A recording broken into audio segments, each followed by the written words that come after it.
All right, today we're going to be doing a little maintenance and some installs on the machine, getting it ready for the race in April. Going to be racing at Settlemire Ranch for a 2-hour endurance race, so should be a pretty good time. I got to do the rear brake pads. Those are worn out.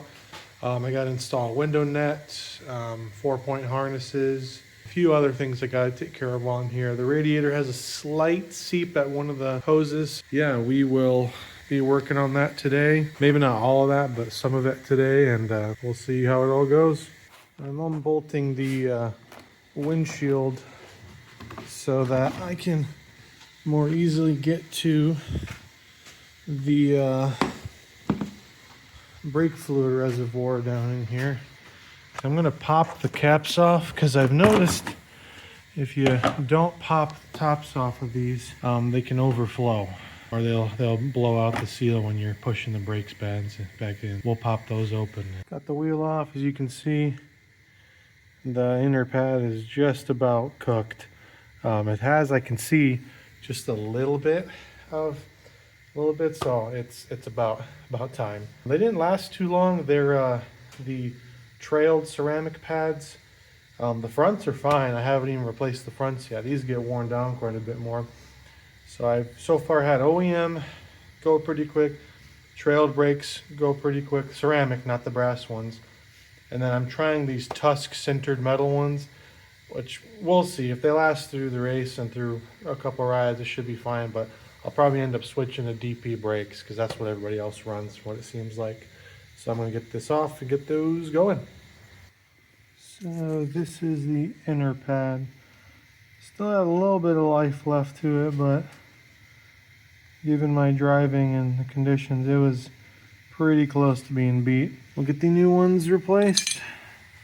Yep, we'll see how these Tusk ones work. I don't have a proper compressor, but what I did is just use the old pad to squeeze that in there. Nothing too crazy or complex. And that is all she wrote. Got those replaced on this side, and I'm going to do the other side here in just a second. It's a pretty easy job. Since I've done these already before, the stuff comes out pretty quick.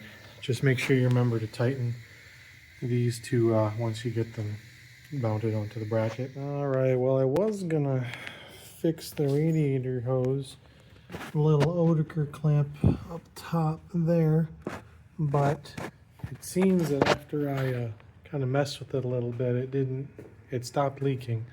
So I wonder if just when I tweaked the stuff a little bit when I was putting the CA Tech stuff on, probably just loosened it in one spot. So I moved it back onto the barb. Should be good.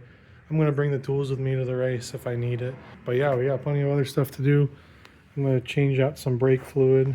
I'm waiting on bolts and nuts to come in so I can put the harnesses on actually. Got the seat out. Going to clean it out a little bit, not a whole lot. Going to get the seatbelt harness or seatbelt speed limiter off. And we're going to get the old seatbelt off as well here. So yeah, I'll probably grease up the wheels and all that on the seat so it slides a little better. But yeah, we got to hose this thing down first. All right, got the 50 cal harnesses in, just on the driver's side for now. It's kind of a pain in the butt, and I don't really want to take out the passenger seat again. But yeah, I just need to get these things a little bit adjusted and see how she sits. Got the new harness in. I think I have it adjusted correctly, but I'm gonna talk to a buddy of mine and make sure that it looks good. Yeah, I mean, it went in pretty easily. I had to get some special bolts for the rear because the shoulder bolts that they gave me wouldn't work for the upper harness bracket. I used them for the lower bracket though, where it connects to the old seatbelt portion. Use a little bit of Loctite on that, and then you reuse the plastic washer as well. But yeah, they look good. They're decently comfortable. It kind of forces me to sit straight now that I'm sitting in here, because I can kind of like do this thing, but it like wants me to be straight, which I'm guessing that's the whole point, you know. I can't really move around, you know, I can't reach too far. So, but yeah, it's going well. Just got those window nets over there to install now. All right, we are headed up to my buddy Tyler's. He owns the Mid-Michigan Powder Coating and Off-Road. He's gonna help me rebuild these shocks. Yeah, should be a good weekend.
That wasn't too bad.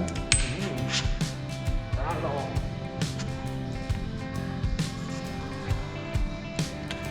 Nice. All right, well, the machine is back in the shop. Back in my garage, at least. Work with Tyler over there, getting the shocks rebuilt. And I can tell you what, there's already a bit of a difference just from physically moving it and the little test drive I did on his property. So for one, when I was pushing down on this, it would stick and stay down, but now it's got a bit more springiness back to it. And we did a little bit of revalving with some shims on the rear end. We just added a little bit of rebound so that it doesn't buck quite as much going on jumps and whatnot, or kind of heavy whoops and all that. Yeah, she's just about dialed. I gotta order some safety gear still, mainly a new helmet, a Hans device, and a couple other things. And then I'll probably be testing it out at my sister's property, just running around their acreage, kind of ripping it hard, feeling out the suit and the helmet and the harnesses, and just getting a feel for the machine, seeing if there's anything I need to adjust as far as suspension and all the other stuff you got to adjust on these things. Pretty cool though. Thanks, Tyler. Appreciate all the help with the shock rebuilding. It was really good. I'll leave a link to his Facebook page in the description if you want some powder coating done or get work done on your side-by-side. All right, we are back in the shop.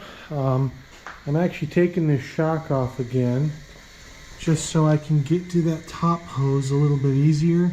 It'll be a lot easier with all that room in there. Probably should have just done it when I was on Tyler's lift, but you know, it is what it is. You live and you learn. We're gonna pull all that out and get going on this radiator hose. Hopefully it's not too big of a pain.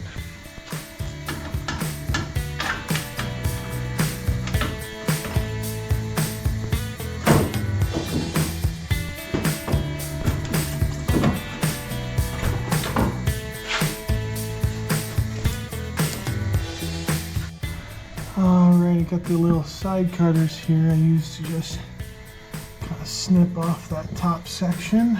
So that should theoretically just come off now.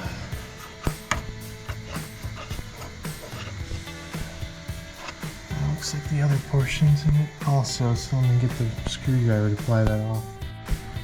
Alright, the hose is clamped on there again.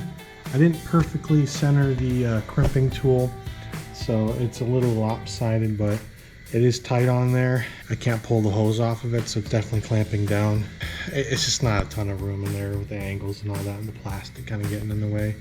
I actually took off the little plastic trim piece here from this, and it gave me just enough room to kind of go straight at it with one of the tools I have. We're gonna get the shock back in, then we're gonna set this thing on the ground and cycle the engine fully with the heat and make sure she's all good to go.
It's gonna be a few minutes till she warms up. Well, she looks good and dry underneath there, which is good to hear. I'm gonna let it sit obviously for a couple days, see if it leaks or seeps. If there's a hair of something, then I'm not too worried about it. If there's still seepage, then I'll probably end up replacing the clamp again, but I'm confident in this because I set it up in a slightly different spot. It's on the bar further away. I think we should be good.